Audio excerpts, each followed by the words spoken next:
Okay, good morning to everybody, good afternoon to everybody. We should talk a little bit about organizing, how we want to organize these lectures. I will need to talk with you at the end of the lecture about the possibility of using computers for doing some numerical simulations. I think that not only we should have theoretical lectures, but we should find time for doing some lab. And we need to organize a little bit this because this course is new and I don't know exactly how to organize with computers, cables, room, so I will try to understand. I hope that everybody has a portable computer. So we can use your, or at least we'll gather groups of 2 and 3. Okay, but there will be a period of theoretical lectures. So we will video record them, and please try to follow the lectures. If you have any trouble, to stop me. We'll try to give you more details because I want.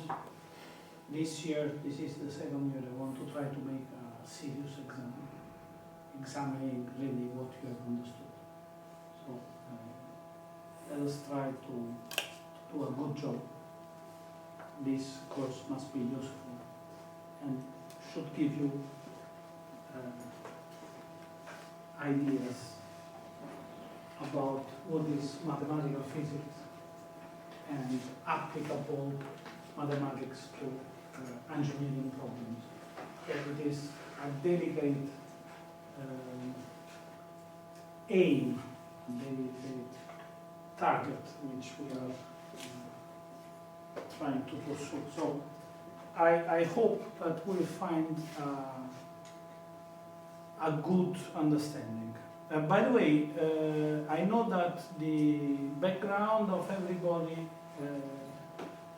is very different.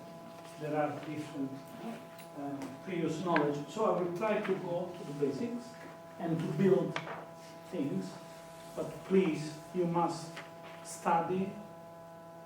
There is a book. I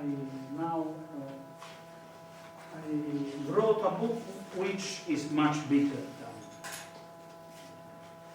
than material needed for this exam, but it includes everything. So you will be able to choose in the book the subject dealt here. It is a book of Cambridge University Press, and the author, the editors are myself and David Stegman.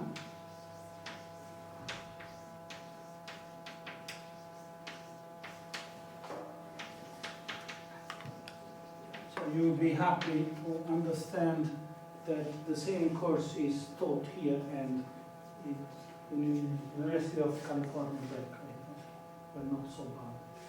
And the title of the book is exactly the title of the course, more or less. So you will be able to find it easily.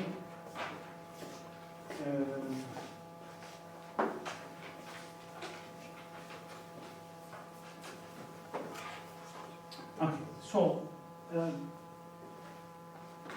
we need to talk about the main subject of the course, which is finding mathematical models for describing phenomena. So this is the target of this course. So we are not talking about physics only. We're not talking about mathematics only. We are not using a mathematical model which already exists and we apply it for solving problems. We must do everything all together. We must discuss how to invent a mathematical model, how to use it, which kind of mathematical models are existing, and which is the best way for inventing and using them. This is a topic which is of interest for mathematicians, for physicists, for engineers. So I think that you will need to change a little bit your point of view. And I think it is a very important step for your own growth. You know, in Italy, before all the reforms we had, and in general in Europe, this kind of course was taught for engineers, for physicists, for mathematicians, in a happy period. All of them were sitting in the same room. So they had to learn a common language. Now this has been lost. So it happens very often that if an engineer meets a mathematician, they don't manage to communicate. They talk completely different languages, which is very bad.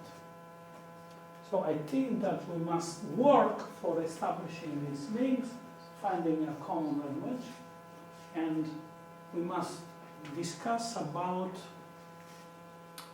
the act of inventing a mathematical model, which is forgotten. This is an art, very important, and fewer and fewer curricula include classes about this one. This is very bad. This is probably the beginning of the end for Western civilization. I don't believe that for being a mathematician you must be born in a particular country. I think I'm talking about the way of thinking, which is common to everybody. Of course, I'm very proud of the fact that in South Italy we invented mathematical physics, but 3rd century before Christ. You know, many things happened, also in South Italy. We had Roman domination, after Greek domination we had Roman domination, then we had invasions from German people, then Turkish invasions. It's a melting pot. And I'm not talking about DNA, I'm talking about the way of organizing our understanding of reality. This is the invention of a small group of Greek scientists, 3rd century before Christ. And we must keep doing what has been done, because we are capable to do things never heard before. And this is because we are using mathematical modeling of physical phenomena. Okay? By the way, don't limit the word physics. Etymologically, physics comes from physike, which is a Greek word which means what is real. Nature. So I mean that you can invent mathematical models for economical phenomena. Now we are in a moment where we are talking about the growth of this virus spreading. The mathematical model we are discussing was conceived by Vito Voltaire, a mathematician from Rome, by the way of Jewish origin, which was kicked out by fascist regime out of his university chair. So, I mean, this production of clever people, I underline this. We are talking about being clever, that's all. Okay, so the idea is that we want to invent a model. We'll discuss some of available models, of course, but I want to try to show you how one can invent this model. I want to try to describe some rules for inventing models. I want to make a classification of different models, and I want to try, in a word, to teach you the meta theory, the theory for building theories. Okay? Nothing new. If you read Archimedes in the book, I suggest you, there is a text by Archimedes called On the Method, and in this text you already find these rules. Okay, so it is an old story, it is nothing new. It is something which risks to be lost.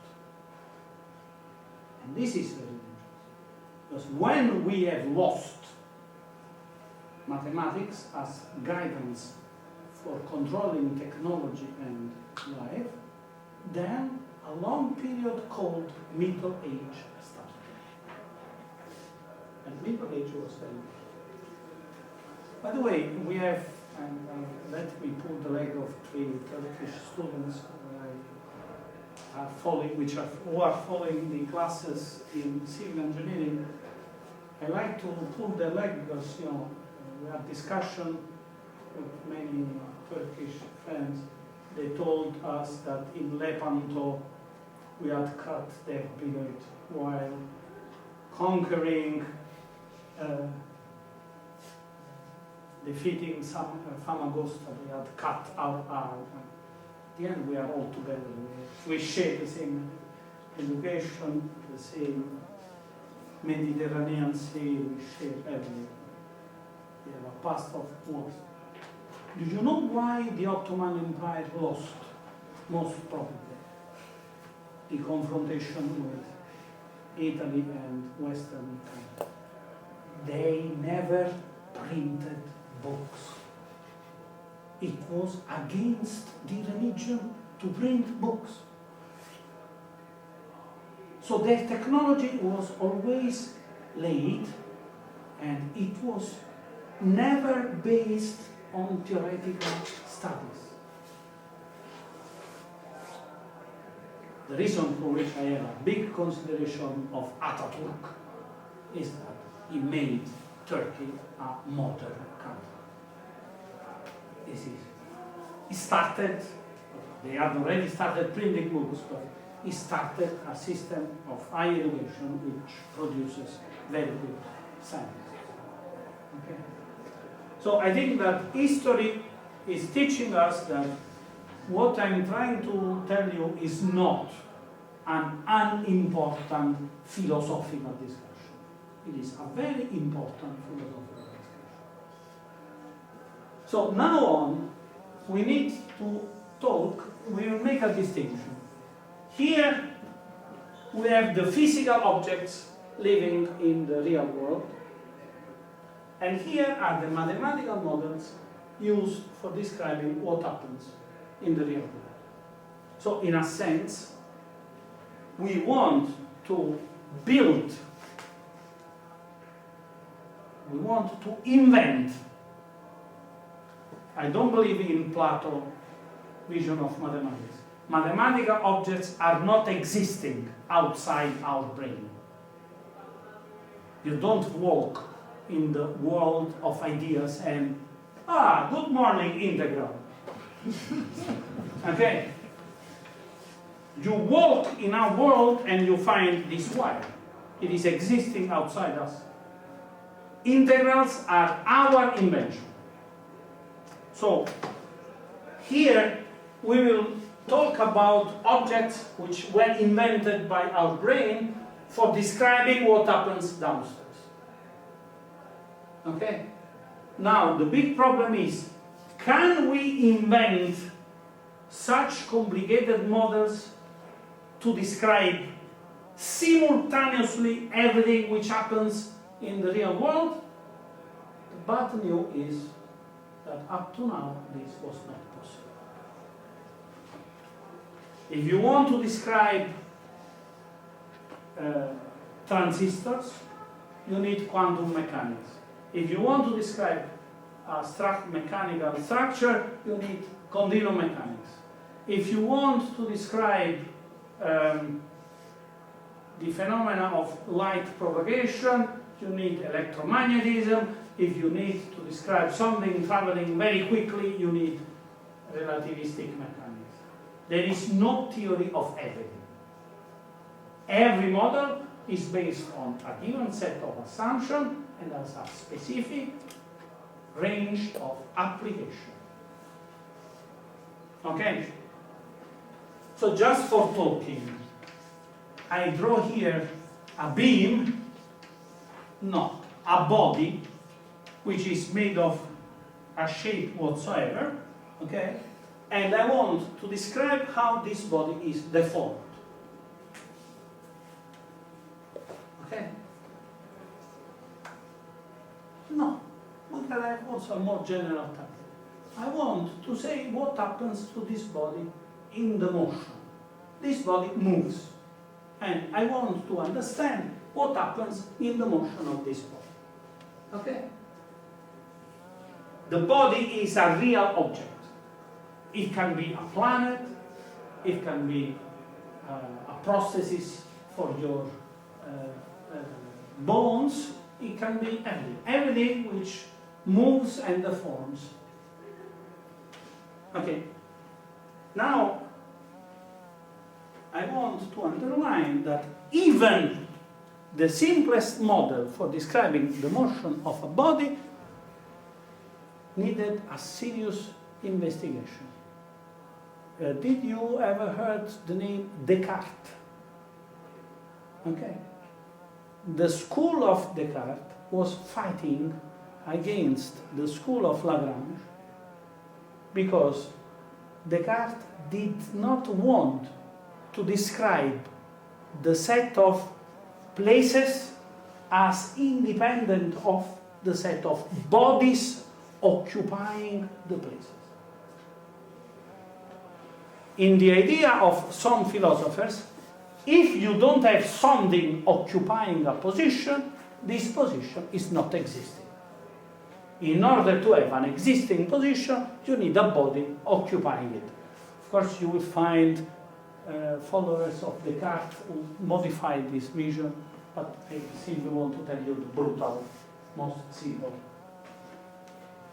version of it. What are doing mathematicians? They take a subset omega included in an Euclidean three-dimensional space. So I hope that there are 3 engineers here, so I will need to tell them more details about these mathematical objects. But I hope that the others here are more or less aware of these things. The Euclidean three-dimensional space is a set of points, and you can move, you can displace you from one point to the other to another generic point with a vector, a displacement, and all vectors belong to a three-dimensional vector space. So you have a set of points, you have P1, P2, 2 points, and you can go for every P1, P2, there exists a vector, a unique vector V, such that P1 is equal to P2 plus V. So here you have an operation which takes points and vectors and gives you a vector. So you start from one point, you displace yourself with a vector, you arrive to another point. Okay, this is the Euclidean three-dimensional affine space. There are some rules. You have the vector 0, which means remain where you are. For every pair of points, there is a displacement from one to the other. The dimension of the vector space is 3. Who tells us that the dimension of the space of position is 3? Nobody. This is already an assumption. This is already an invention of our mind for describing what happens outside us. Consider that there are some social groups where they never invented the third dimension. Okay. Please, don't misunderstand me. I don't want to tell you that there are human beings less clever who live in 2 dimensions and human beings better who introduced the third. Because they took these people, they could teach them the third dimension. They started learning and using it. It's not genetic. What I want to underline for you is that it is an invention. Somebody invented it, somebody did not invent it. And those who invented the third dimension got better results in describing motion. So they could invent better machines and they could control nature in a better way. That's all. Okay? So we have a subset of positions, and we say that in the reference configuration at the beginning of our motion, or in one possible shape of your body, omega is the set of positions occupied by this body. Okay? We call material particle every point in omega. So we identify a material particle with the position which this material particle occupied in the reference configuration.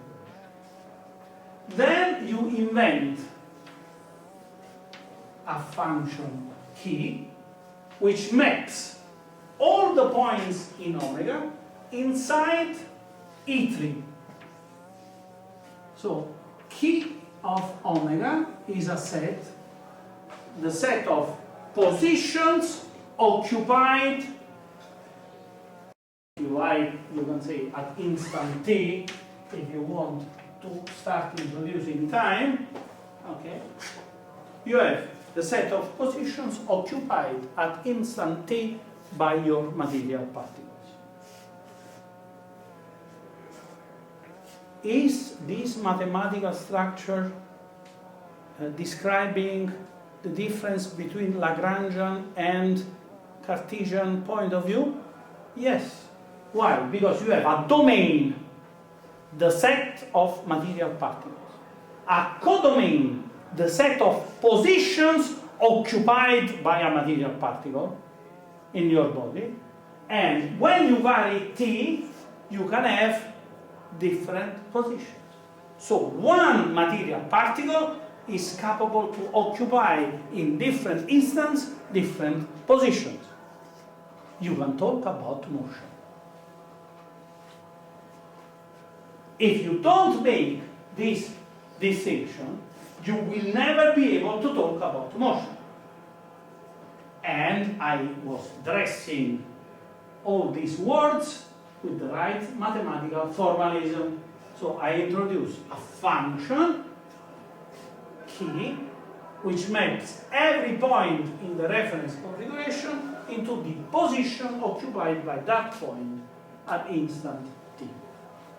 So, what is, I block the real world in this rectangle. So here I keep writing about mathematical objects. What is velocity? What is the velocity of a material particle?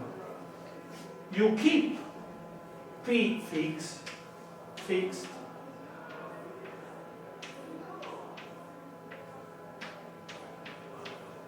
and you let vary time, and you calculate the partial derivative with respect to time.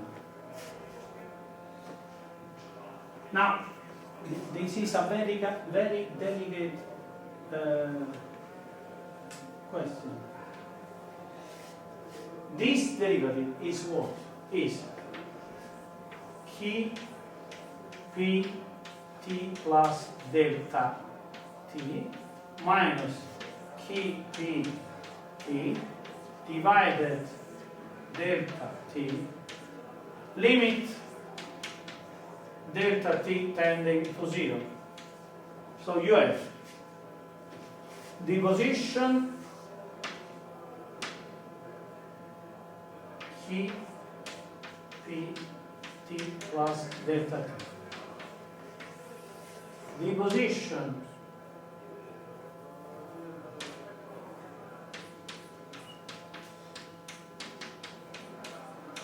you have these two positions, you have this displacement, you calculate the limit when delta t tends to 0. Don't try to understand what is the velocity in real world. This is an invention of our brain, of our mind. Nobody sees a velocity. You cannot see velocities.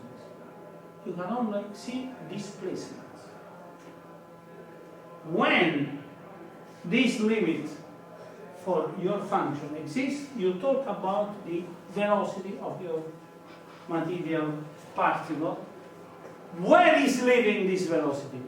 Look, it is one position minus another position. It is a vector. And this vector is applied when delta t tends to 0 in the position of the particle p at instant t. So the velocities are living here. So this velocity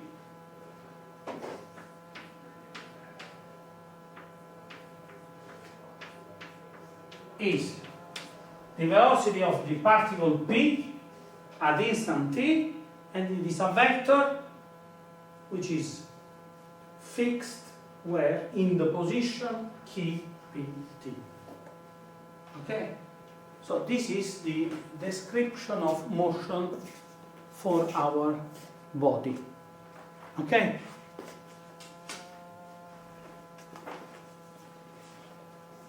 I hope that all this is not new for you, but be careful because you may decide that you want to take this and to glue it here. So you take this and you can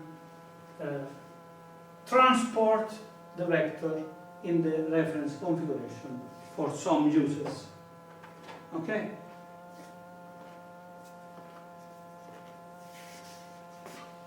Okay. So let us move a little step. It is difficult to describe the deformation of a body because you need a function key. Consider that I can introduce capital E1, capital E2, capital E3, three vectors in the reference configuration, and three vectors, small e1, small e2, small e3, in the actual configuration. This key can be written like summation over I from 1 to 3 of Ki P T E I.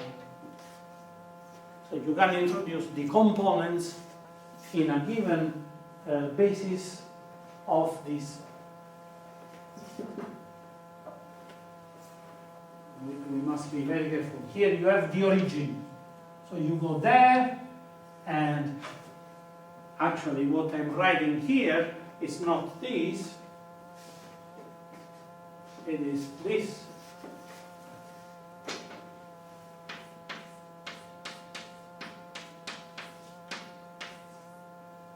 Well, this is the origin of the E1, E2, E3 set of vectors.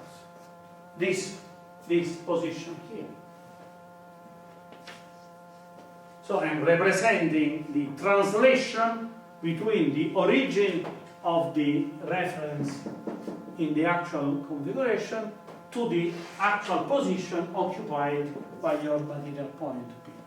Okay? So at the end, I have Ki of P T, three scalar functions, which all depend on three scalar coordinates. because also P can be represented in this reference similarly. Okay? So if I call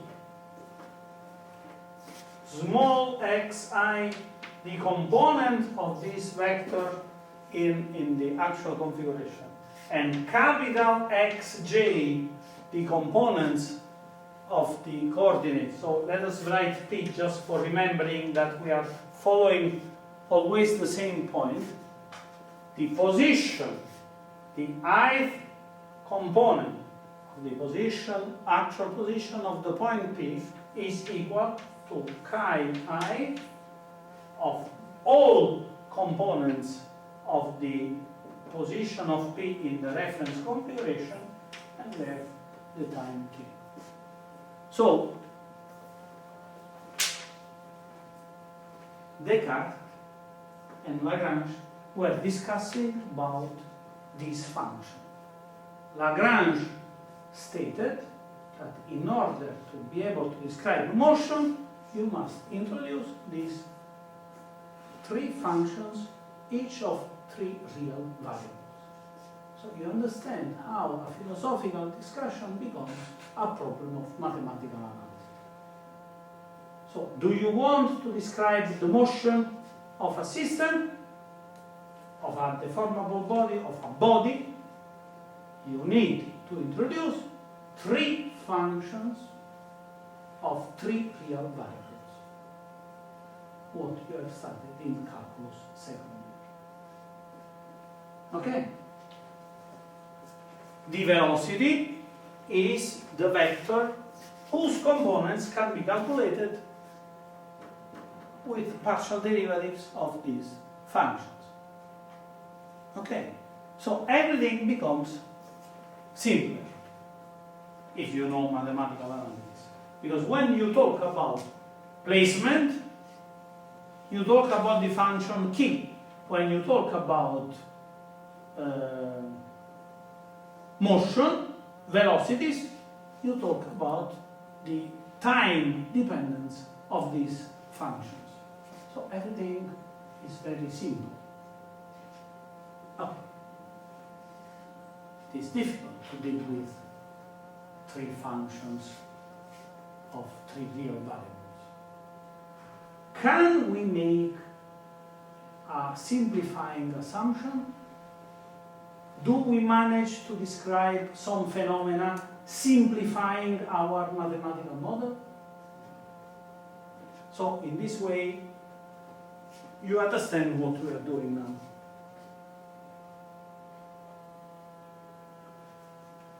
Very often, engineers believe that mathematics is useless. They are practical people doing practical things.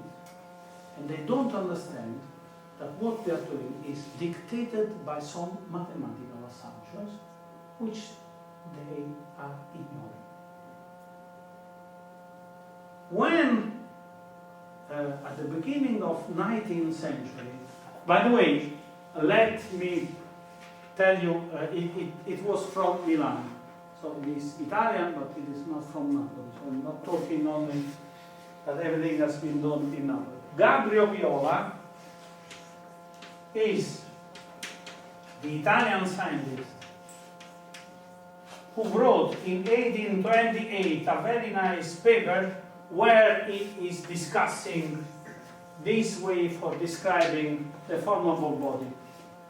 As he wrote everything in Italian, for political reasons, he wanted to show that, there was the big battle for Italian reunification those times, so he wanted to say that Italian was a good language also for science.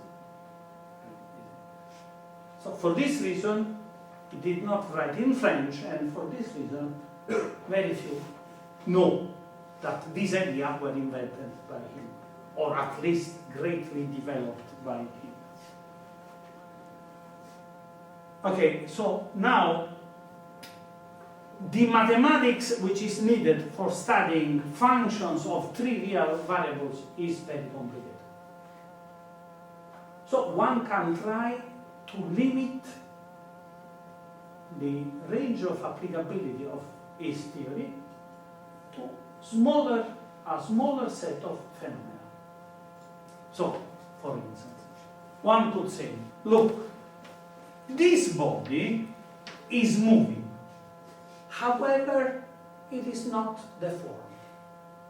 The distance between every pair of points of this body remain constant in time. This is the definition of rigid body. Okay? We will write mathematically this definition, and we will see how powerful is this definition. But before we go ahead, do you think that this is a rigid body? The answer is, it depends. In some phenomena, until I move it like that, it is a rigid body. You remark that there is a very strong shell to this phone because I usually let it drop, so I didn't want to have it broken. Now it is 2 years I have it, so this shell is very... But if I throw it out of the window, as the window has a height greater than 2 meters, and this shell is certified for 2 meters, this will be broken. The distance between material points of this body will vary. What am I trying to tell you? A mathematical model has a range of applicability which is limited. You can apply it only in some situations, you cannot apply it in every situation. So, do you have a rigid body in reality? No. There exists no rigid body. Here. Here, you have a rigid body. It is a mathematical model which works. What it means works? Gives you a reasonable prediction of phenomena. We will go in greater details in this, in some situations. Okay, so now let us start developing the model rigid body. Keeping in mind that this is a model describing some phenomena, not every phenomena. You know, usually in book you read, there is no rigid body existing. Then one student, many years ago, you know, I'm teaching since 1986, one student told me, if there is no rigid body, why we are studying it? The statement is too brutal. There is, but you need some philosophy for understanding it, or some deep understanding of the meaning of the words. In real world, no body, you don't have any body which is always rigid. However, there are many physical situations in which you can describe the motion of a body as if it were rigid. But we are bored. We cannot tell this all the time. Moreover, you know, there is a big problem in transmission of information. You know, very often people are repeating what they never understood. So, somebody said these complicated statements about rigid body. A copyist, a student, somebody who was writing a book, was bored in writing these complicated statements. So at the end he wrote, there is no rigid body. Just for making it clear. Do you remember the action-reaction law of Newton? Given an action, there is an action which is equal and opposite. We learned this by heart. When I was a student, I said, these people are crazy. A force is a vector. The only force which is equal to its opposite is zero, the vector zero. So, there is no force. They wanted to say, for every action, there is a reaction which is represented by a vector having the same intensity and opposite direction. But it is wrong. Somebody simplified, and in the catechism they were teaching us in physics courses, they made this short. Things cannot be simplified. If you simplify too much, you are lost. You don't understand anything. Okay? So what I want to say is now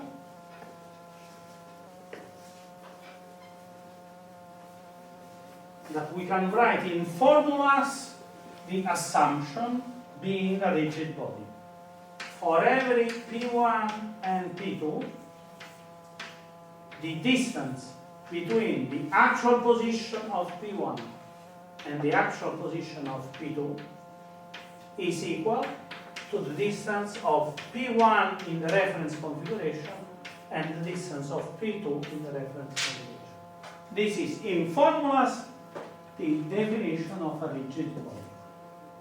So, the function key, this function, which takes capital X and maps it in small x of t, must preserve distances. This is the demand of the model rigid body model. Okay? So now we must investigate which are the functions, key, which are preserving distances. Do you know how are called isometries? It comes from Greek. Iso means same, metris, metric. Isometry means keeping the same distance in Greek. Okay? The isometry is a function such that distance of key x p1 key x p2 is equal to the distance between x p1 and x p2. There is a very elegant proof of this.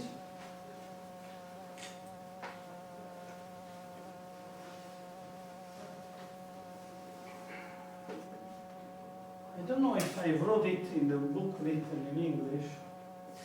I wrote it surely in Italian. So I give you the result, and then we will discuss. I will try to give you the documents, and maybe we come back. Or I leave you as an exercise for you, which is not so difficult. So I give you hints about the proof. Okay. I don't know exactly, maybe I should ask you, how many mathematicians are here?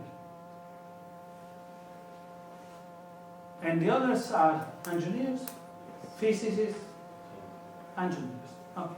So I hope that mathematicians did study isometries, so they should find it rather easy what I tell them. But in any case, I'm not surprised about anything nowadays.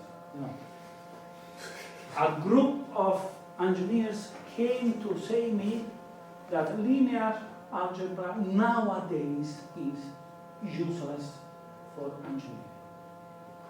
Okay. I can tell you that there is no single software which is not based on the inversion, on the inverse of a matrix. So I think that an engineer cannot survive without linear algebra. But you know, they are pushing buttons. They don't know what is behind this. Okay? I want to show you here that everything can be reconstructed in the best possible way. COMSOL is using the linear algebra of rigid motion for showing you pictures. When you take with your magic hand a body with COMSOL and you turn it, it is using the magic formula of rigid motion. So this is a theoretical but very practical theory.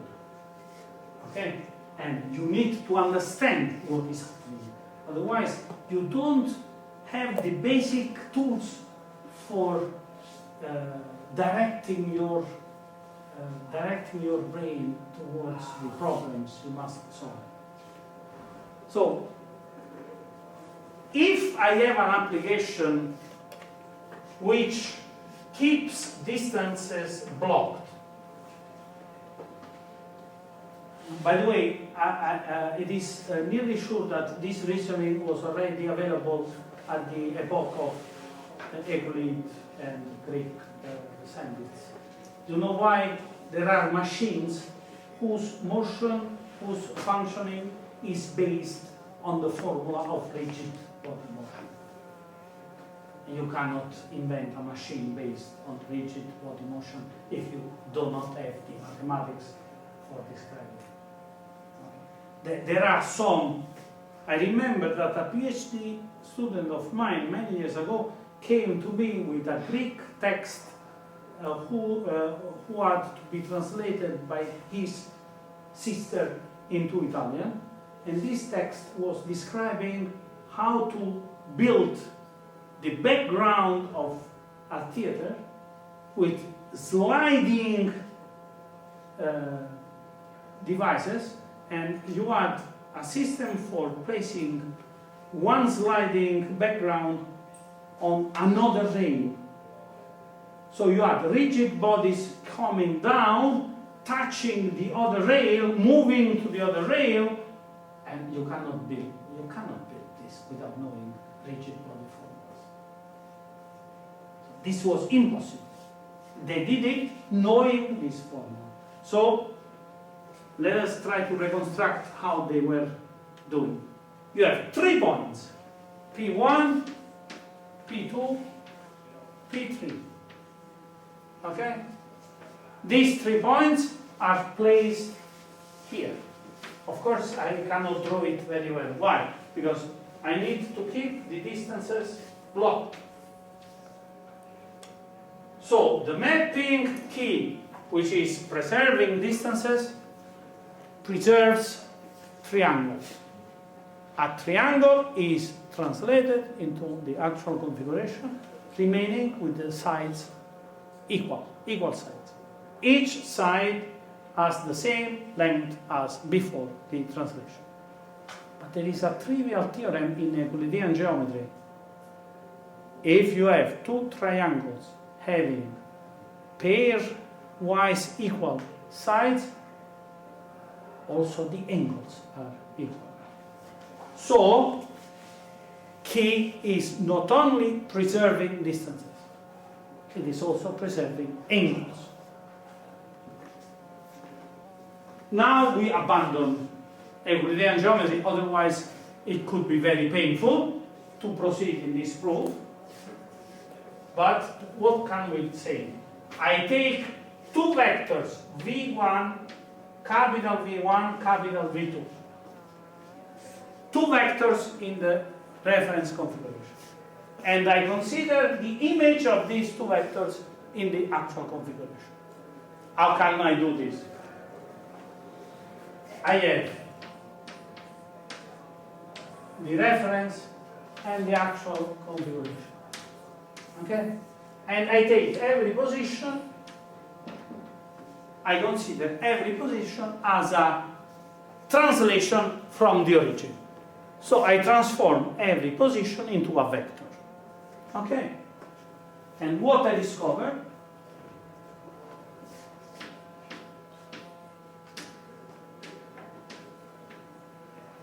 That the inner product is preserved. So,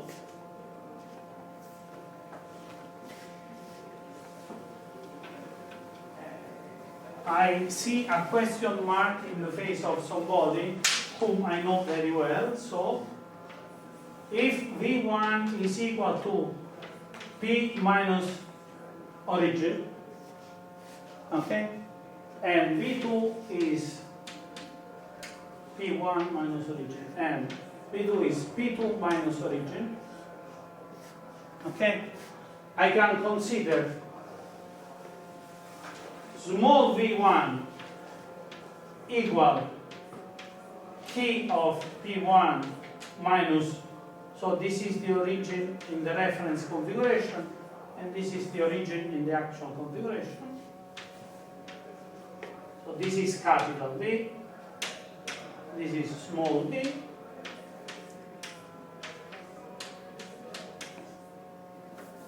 You agree with me that this length is equal to this length is equal to this length, okay? And so the angle between two vectors is equal, so the inner product, which is length of the first, length of the second, times the cosinus of the angle remains the same. Okay, so you can extend this and you can make in this way, so everything is good. Okay. So at the end of the story, your key verifies this property. Okay? So you take a vector in the reference configuration, and this vector is mapped in another vector in the actual configuration, and this other vector has exactly the same components as the first one. So, first result, key is an affine function. I'm running a lot. I leave to you to fill the gaps. Please do it. Okay, because you need active participation to lectures. Otherwise, you are lost. Okay?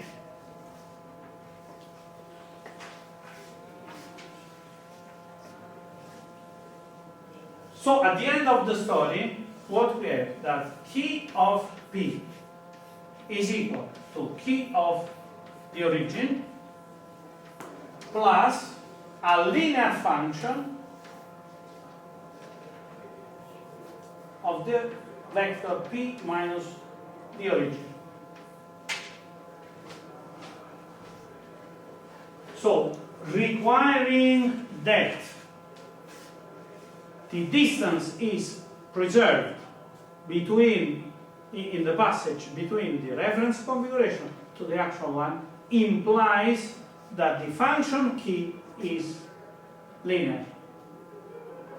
I repeat you, this is not trivial. You must observe that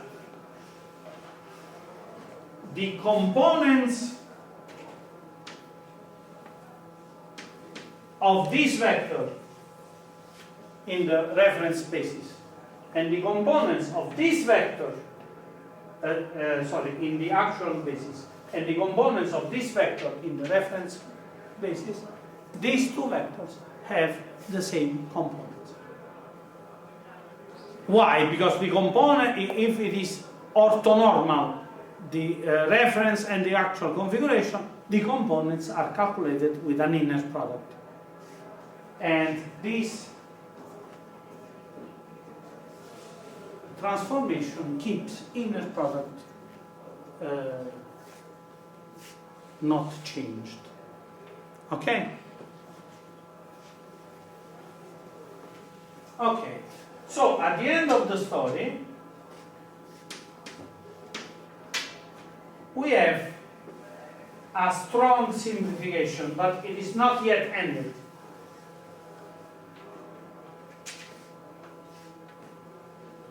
Why it is not yet ended? Because now, with the formulas we have written, you have that LV1 dot LV2, capital V1, capital V2, which are these two, is equal to V1 dot V2.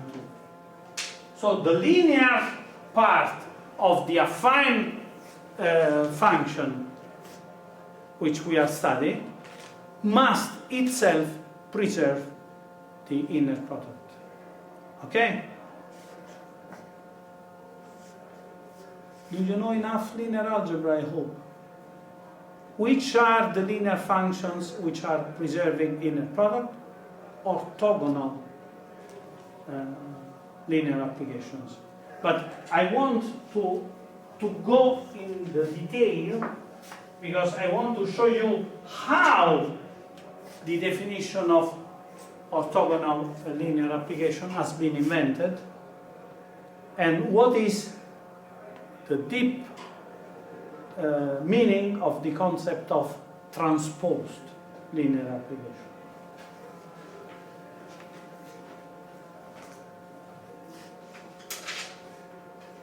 If I have a linear map from one vector space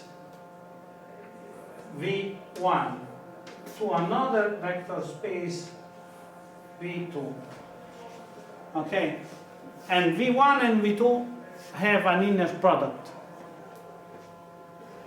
so you can calculate W1 dot LW2, capital belong to the first and small belong to the second. Okay, but this is an inner product where? In 2. Okay, so you take a vector here, you calculate the image of this vector there, and then you make the inner product in the second space. Okay? Or you want to invent L transposed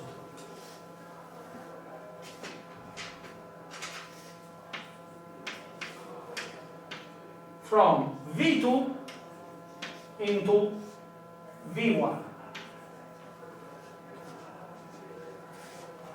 What is doing L transposed?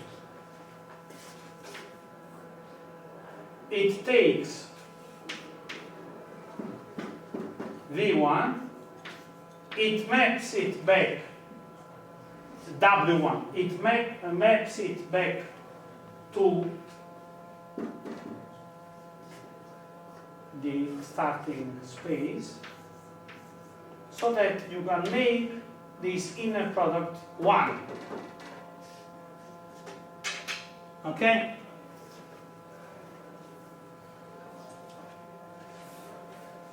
So the transposed is doing this game. It jumps from one side to the other side of the inner product, allowing you the equality. This is the true definition of transpose. What's the name of the operator, the operator? L is a linear operator whatsoever, and L transpose is the transpose of the linear operator. Of course. Please, the vector LW2, Yes. is it in V2? I agree that it is not very happy, but capital vectors belong here, and small vectors belong here. Okay, so LW2 belongs in V1. L W2 belongs belongs in V1. to V2. Because L goes from V1 to V2. L is here. So L, capital W2, belongs to V2, and I make the inner product 2 with a vector W. Ah, you are right. You are right. You are right. You are right. You are right.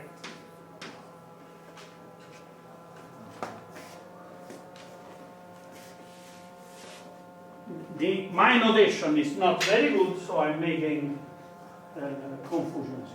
Small is for the arrival, capital is for the departure spaces. Okay.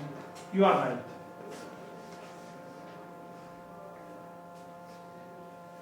Okay? Now it works. And the transposed wants to go here.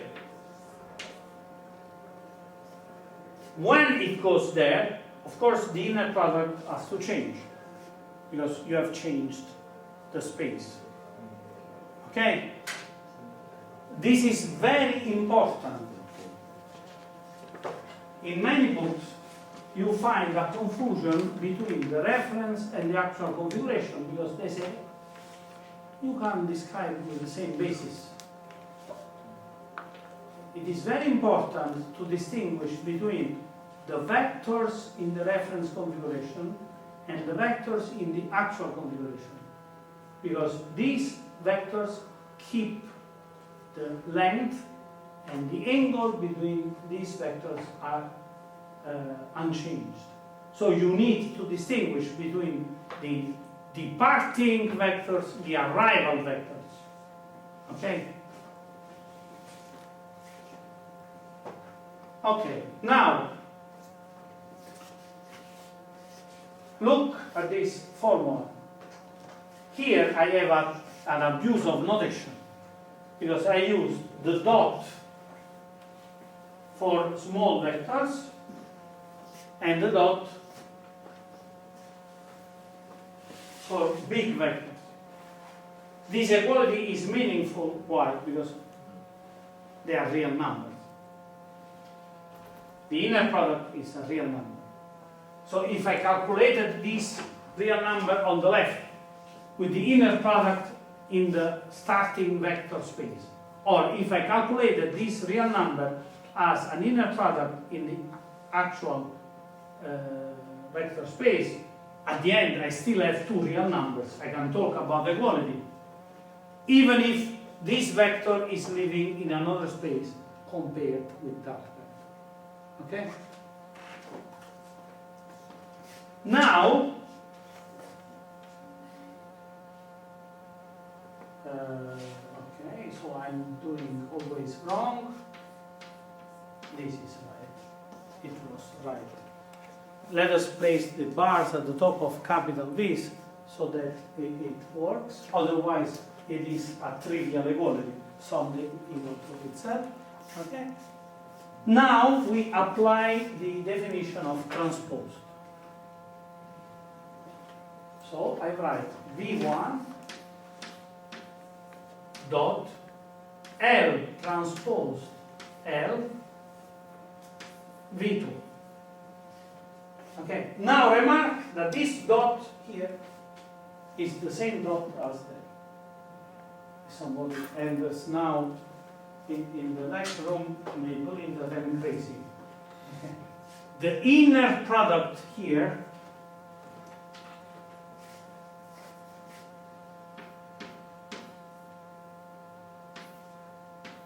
is the inner product in the reference configuration. This inner product here is the inner product in the actual configuration. Okay?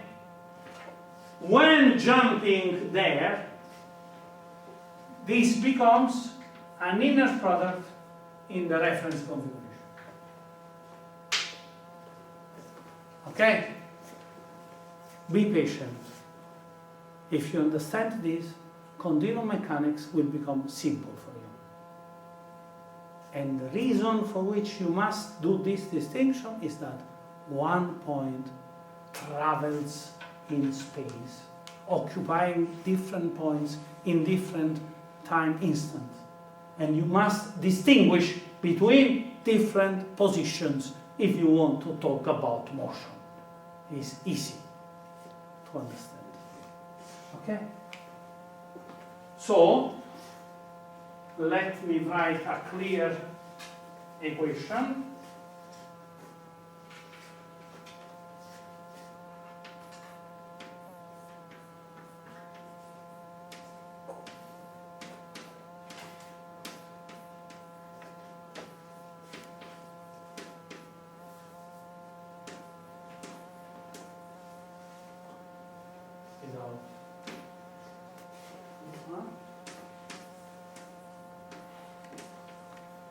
Okay, I wrote what is written there clearly.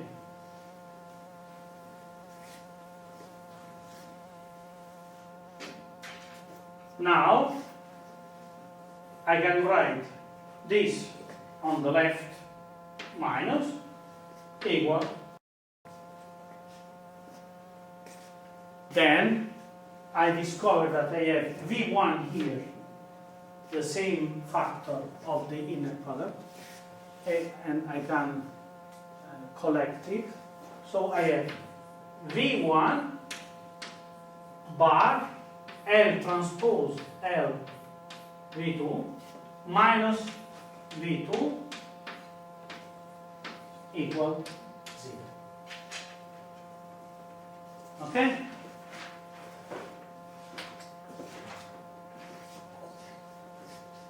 And this equality is true for every V1 and for every V2. So let us start.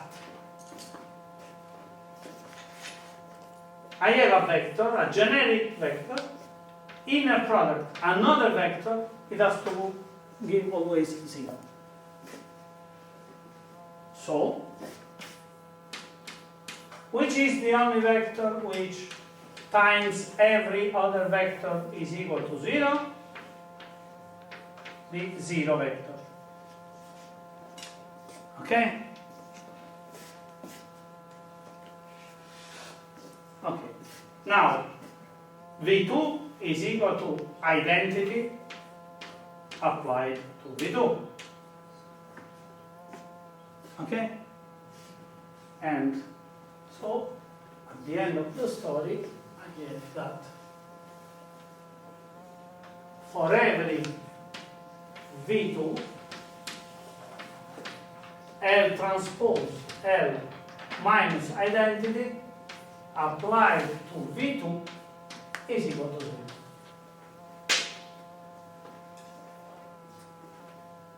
Okay?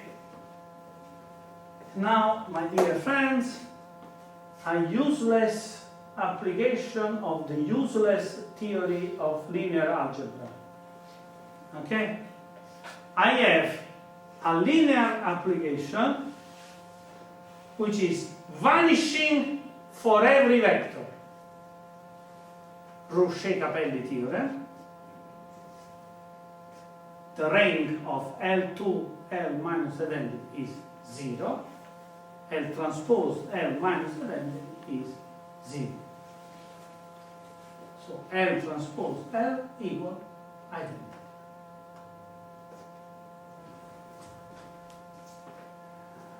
Okay. Which are the conclusions which we must deduce out of this reasoning? Many. First of all, the simplified model of rigid body has a much simpler placement function than the most general one.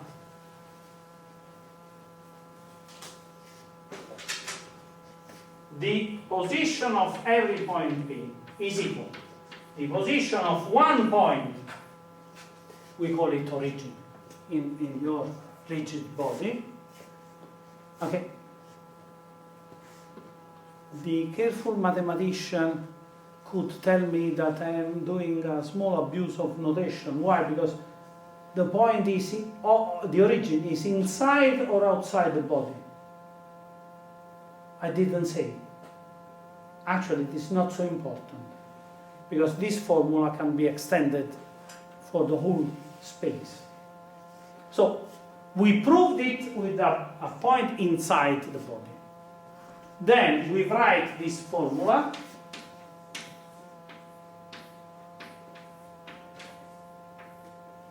And we can extend this to every point in the space. Okay? So the position of a point P, I will repeat this better, is given when I know the position of one point O, and if I know the orthogonal linear application Q, because I apply Q to the vector P minus O, and I get my extra addend in the formula. Okay? This is a fine function, much simpler than the most general one. So mathematically speaking, we are earning a lot. But we are losing capacity of describing phenomena. In particular, we are not able to describe deformation. By the way, we will soon discover that in order to describe deformation, you need to describe rigid motion. Because what will be a deformable body? A body which is not moving with a rigid motion. This is the particular twist of mathematicians. Okay? But this is very elegant and powerful. So if engineers want to copy this out of mathematicians, this better you do it. Okay?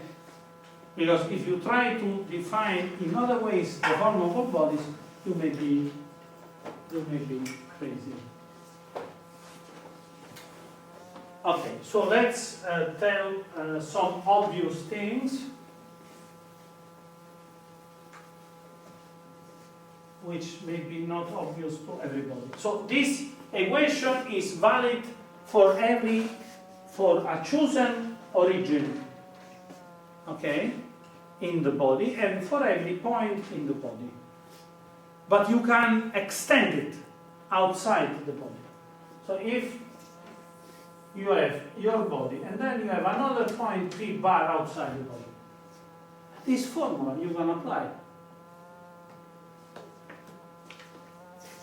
In books, you find that to every rigid body, you can associate a whole space rigidly moving with it.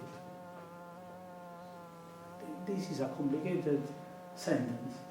Extend this equation, and you can imagine to have that the whole space is full of imaginary points which rigidly move with your rigid body at the beginning.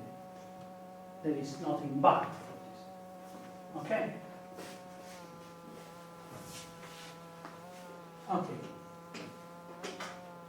Now, there is another important thing about this.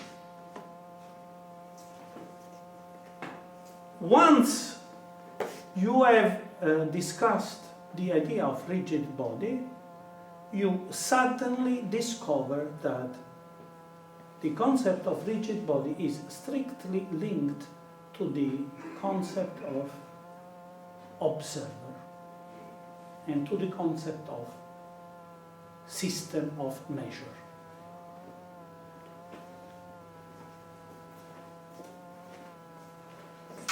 If you take a rigid body and you consider the distance between 2 points, you are measuring the distance between 2 points.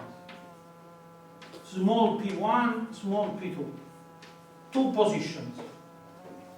Okay, so you have an event occurring in p1, you have another event occurring in p2, and you want to say, event 1 occurred at a distance of 10 kilometers from event 2.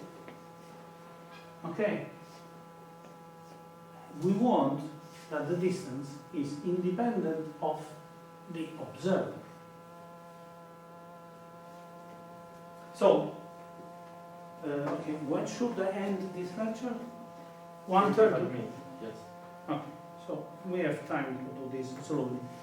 Look, I'm talking very slowly. I try to give all details. Even if Emilio is not happy, sometimes he makes a face. So I add details, is my double check. I know Emilio's face when he's unhappy, I add details.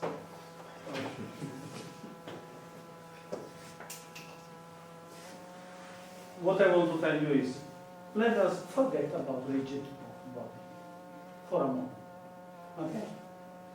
And let us talk about the concept of observer. What is an observer? I don't know if this game of words can be done in English. In Italian, when somebody is crazy, you say that he gives numbers. Dare I numeri. When you hear in Italian somebody telling you that qualcuno sta dando I numeri, it means idiomatic expression that the person we're talking about is crazy. Okay? So, this idiomatic expression here is very nice, I think. Why? Because you have the event E1, which occurs in the position P1 at instant T1. And the event E2, which occurs at the position P2 at instant T2. I am becoming senile, so I change continuously my mind. When you are young, you believe to know the truth, so you make your lectures all equal. I think that this is probably the 35th or 36th time I'm doing this lecture, but it is different from the others. Some of them are video recorded. I bet that if you go, you take different. Now I try to explain you why I'm telling you this now. It is better for a student to hear about rigid body first and then about observer, or vice versa. I change continuously my mind. As we started our discussion about phenomenology, things which can be touched. Okay? This morning I woke up that I wanted to talk first about rigid body. Okay? But it is not sure. So be ready to change your mind. So, I am an observer. I observe the event E1 in position P1 at instant T1. Okay? I'm giving numbers. Think about this. Instant time, you have a watch and you give some seconds from a measure from the initial time. Okay? Then you measure components for giving the position of the point P1 in a given reference. So an observer is giving numbers. An observer associates to every event numbers. Okay? So we start thinking about the difficult concept of simultaneous events. I am aware that this is a very dangerous subject, so I warn you immediately. We will not be relativistic, we will be very classical, and we will not move towards dangerous subjects. in a lecture for mathematicians, I could even try to talk about relativity. But there are too many engineers here, and they could revolt. However, you could very politely tell to engineers that soon they will need to produce spaceships. And spaceships are traveling fast. Okay? So soon structural mechanics will need to face the difficult problem of framing itself in the context of relativity. In this, Italian school is very strong. You will find very strong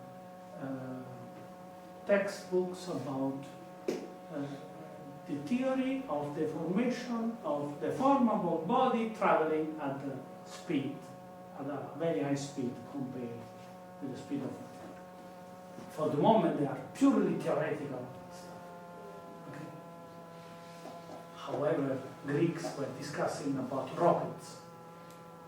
They were talking about what to do for throwing outside the gravitation of Earth of an object. So, for the moment, it is science fiction. Probably it will become engineering. Okay, but first postulate. Then we will try to discuss the difference of the word axiom with the word postulate. Postulate is a statement about phenomena. Postulate is a conjecture.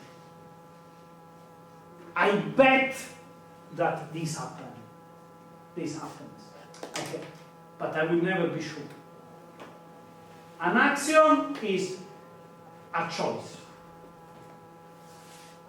For every pair of points, you have only one straight line.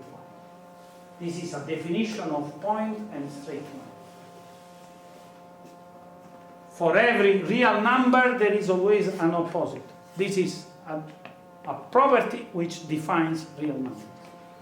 Okay, but we'll go in deep for understanding the difference between postulate and axiom. In my language, you need to make a distinction between the two concepts, and I decide to use axiom for mathematical objects and postulates for real objects. Okay. Postulate of Galileo mechanics. To be simultaneous is independent of the observer. So let us try to say what we mean. Consider that one observer has his own watch. He considers t the same time instant. Okay? It looks at events and it says all these events are simultaneous. So you change observer. Another observer takes his watch. This watch is working like the watch of his friend, because you could imagine strange watches. The same watch is in the hands of the two, the same. Look, you will not make like Jesuits against Galileo telling that watches become crazy. I mean, if I build one watch, two watches exactly in the same way, they work in the same way. Okay? They are not changing their way of functioning because I am handling it or you are handling it. Okay? So two different observers have the same watch in the sense, not the same object. The same way of measuring time, and the second one observes the set of simultaneous events. Then they make a code, and they compare what is simultaneous for one and what is simultaneous for the other one. We postulate that the set of simultaneous events is always the same, independent of the observer. Can we prove this experimentally? We can. because there are infinite or many observers, there are infinite events or many events, and you cannot compare all sets of all simultaneous events as observed by all observers. It is impossible. So this is a conjecture we accept for starting our investigation about reality. Okay? At the end of the story, in relativity, it is seen that this is not true. The set of simultaneous events are changing. But you keep what happened before and what happens after. Otherwise, you lose the concept of cause and effect. Okay? So the first postulate is all simultaneous events are simultaneous for everybody. Then you take two simultaneous events and you measure the distance between the two events. One observer, the second observer.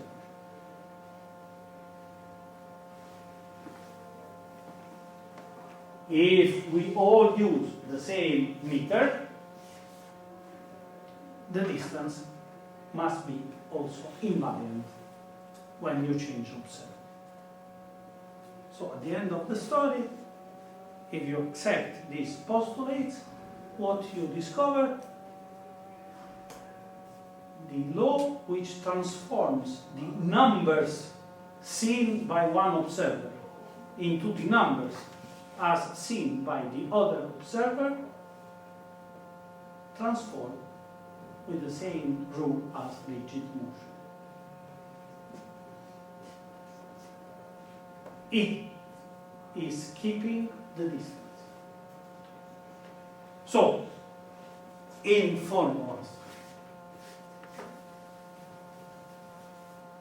if you have the position P1 of the event E1 at instant t, and the position P2 of the event E2 at instant t, okay? And you have the observer, look, maybe it's better if I call, otherwise we make the same mistake as we did before. We have PA, EA, PB, EB, two different. And then I have the observer 1 and the observer 2. Okay? The observer 1 says that the coordinates of the event A are R1A. Okay? The coordinates R2, R1A, I did the right notation, is the RB.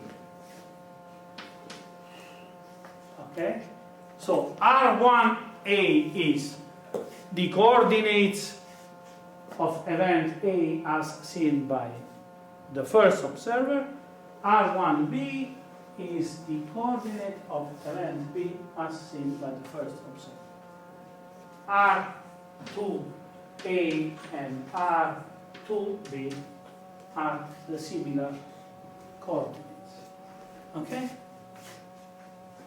How do I transform R1A minus R1B into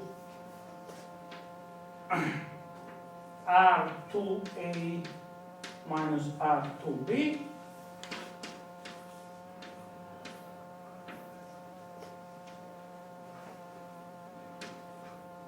I have the orthogonal matrix Q1, 2, which maps this vector, the vector of the relative displacement from A to B as seen by 1, in the relative displacement to R to B as seen by the observer 2. I don't need to prove anything anymore. It is keeping the distance. It is an isometry. Okay?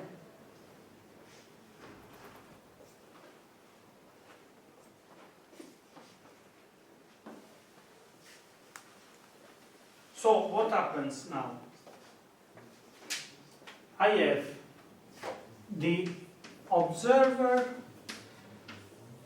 2, the observer 1, the origin of 1, the origin of 2. I have a point P which is moving in space, so its position is changing with time.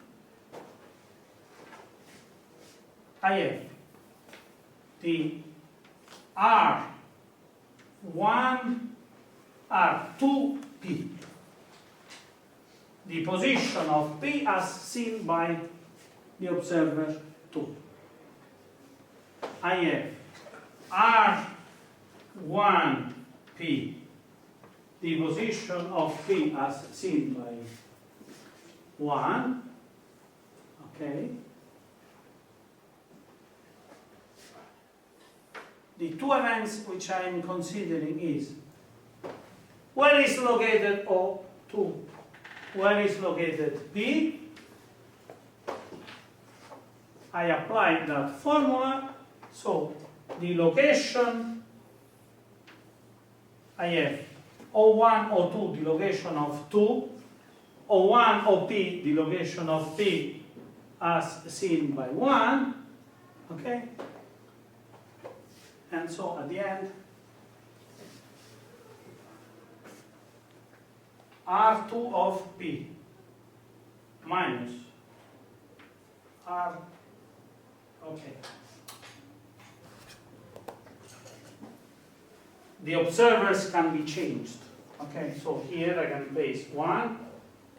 These formulas are all reversible. I can place it here 2.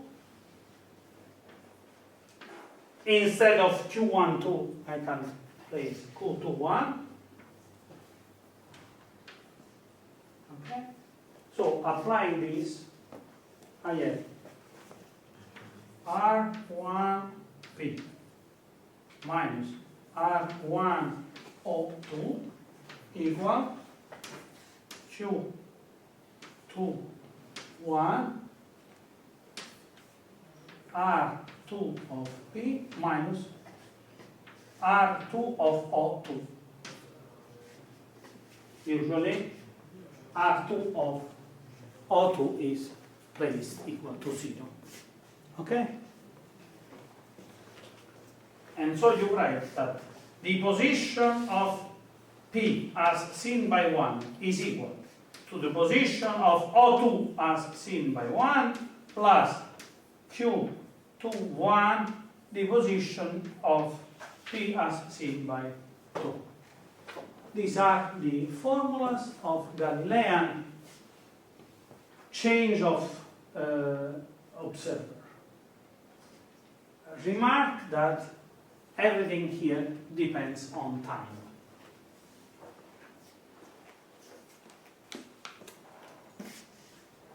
Because the two observers, P is moving, the two observers are moving one with respect to the other. Okay? We will need to go in details studying this formula, because this is the general formula which allows you to change observer and to study the motion of a rigid body. So it is important for the basis of mechanics, classical mechanics, and it is important for studying the motion of bodies. Okay? I think that it is better we stop here, otherwise